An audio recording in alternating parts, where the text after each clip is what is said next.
Assalamualaikum warahmatullahi wabarakatuh. Hari ini aku nak buat ulasan perlawanan di antara pasukan Penang menentang pasukan UiTM, yang mana perlawanan ini berkesudahan seri 0-0 tanpa ada jaringan dan kedua-dua pasukan membawa pulang hanya satu mata sahaja. Okey, aku nak cakap apa yang aku suka dan kelebihan Pulau Pinang untuk pertama kalinya.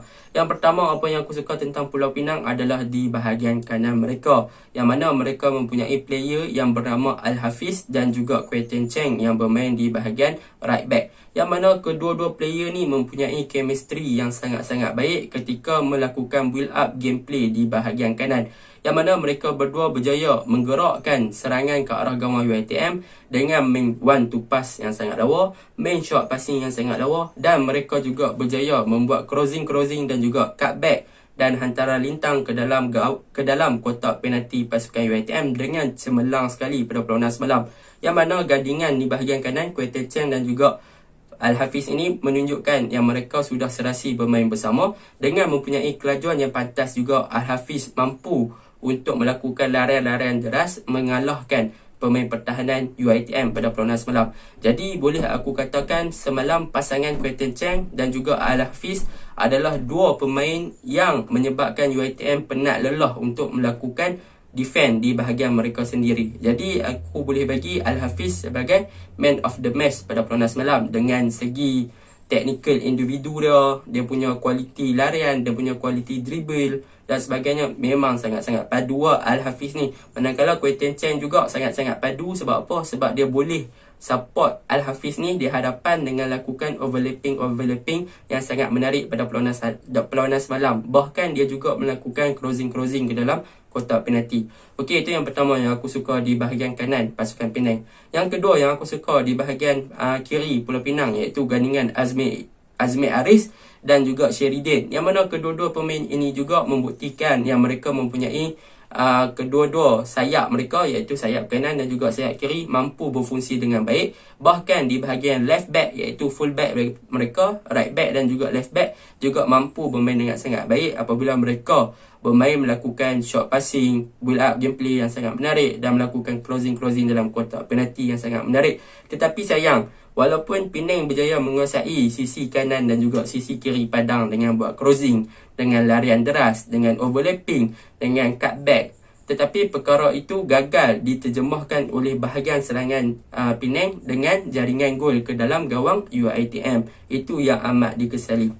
Okey, yang ketiga yang aku suka tentang Penang adalah gandingan midfield mereka, iaitu Khairul Izrin, Azwan Arifin dan juga David Rowley, yang mana mereka ini sangat hebat dalam melakukan build up gameplay dan mereka juga sangat hebat memberi support ketika pasukan mereka menyerang, dan bahkan ketika pasukan mereka bertahan juga mereka dengan lajunya mereka recover balik tempat yang mereka tinggalkan ketika pasukan kena counter dengan UiTM. Itu yang aku suka dengan permainan dan corak permainan Penang ni, sebab mereka main dengan high intensity, build up gameplay yang sangat laju.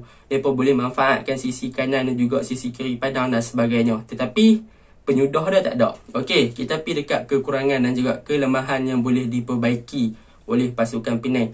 Yang pertama sekali, semalam kita boleh tengok UiTM bermain dengan 3 target man sekiranya mereka build up gameplay daripada bahagian kanan padang ataupun bahagian kiri padang.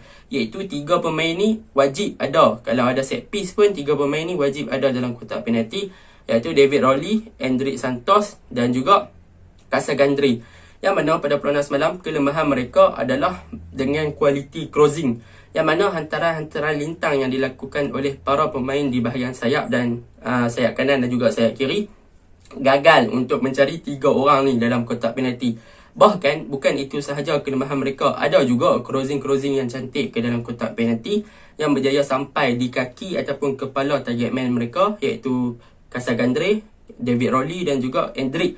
Tetapi sayang, bila sampai dekat target man mereka pula, 3 player ni gagal untuk menunjukkan kualiti finishing yang sangat bagus. Sebab apa? Sebab mereka punya finishing juga agak low pada perlawanan semalam, yang mana mereka gagal untuk shoot on target. Bahkan tandukan mereka sangat-sangatlah meliar keluar ke dalam gawang dan sebagainya. Jadi itu adalah masalah yang utama, iaitu quality closing dan juga quality finishing yang ada di final third ataupun attacking third pasukan Pulau Pinang sendiri. Jadi perlu diperbaiki. Itu antara masalah. Yang kedua, masalah pemain Penang ataupun pasukan Penang adalah daripada segi squad depth dan juga fitness. Yang mana pada perlawanan semalam boleh dikatakan fitness pasukan ataupun pemain-pemain Penang ni agak low lah, yang menyebabkan kecederaan antara pemain-pemain mereka. Sedangkan lagi 3 hari mereka nak bertemu dengan Selangor. Tapi mereka dah ada pemain yang injured disebabkan coach tak buat rotation player ataupun membuat rotasi player ketika perlawanan-perlawanan yang boleh digunakan. Aku tak pasti sebab apa coach tak buat rotation player, tapi apa yang aku lihat, squad depth Pulau Pinang ni agak bagus, tetapi coach tak nak guna pemain-pemain yang ada di bangku simpanan. Sedangkan fitness level pemain dah letih dah perlawanan semalam, yang mana Azmi Aris terpaksa dikeluarkan sebab injured, Hendrik terpaksa dikeluarkan sebab injured dan sebagainya. Jadi itu adalah kelemahan pasukan Penang pada perlawanan semalam. Kita pergi cakap pasal perlawanan pasukan UiTM pula, tentang kelemahan pasukan UiTM. Yang pertama, pasukan UiTM mereka lack of creativity di bahagian tengah, yang mana mereka tak ada orang yang boleh menggerakkan bahagian tengah dengan cemerlang. Pada season lepas mereka ada Osman Fanel, mereka ada Robbie Ataya untuk gerakkan bahagian tengah. Tetapi untuk season ni, seperti mana aku lihat, Nana Poco bermain di bahagian serangan sangat-sangatlah tak efektif seperti mana Gustavo main pada season lepas. Abu Bakar tu main di bahagian tengah sangatlah tak efektif seperti mana Osman Fanel main pada season lepas. Begitu juga dengan ketiadaan Robbie Ataya. Aku tak pasti sama ada ketiadaan pemain-pemain import ni menyebabkan, ataupun pertukaran pemain import ni menyebabkan kualiti gameplay UiTM sangat-sangatlah berubah daripada season lepas. Yang mana mereka tak main lagi dengan high pressing, mereka tak main lagi dengan counter attack yang sangat laju, mereka tak main dengan open gameplay dan sebagainya. Tetapi pada perlawanan semalam boleh aku katakan pemain-pemain import Pulau Pinang pula, pemain-pemain import UiTM adalah pemain-pemain yang agak fail lah, seperti Nana Poco dan sebagainya.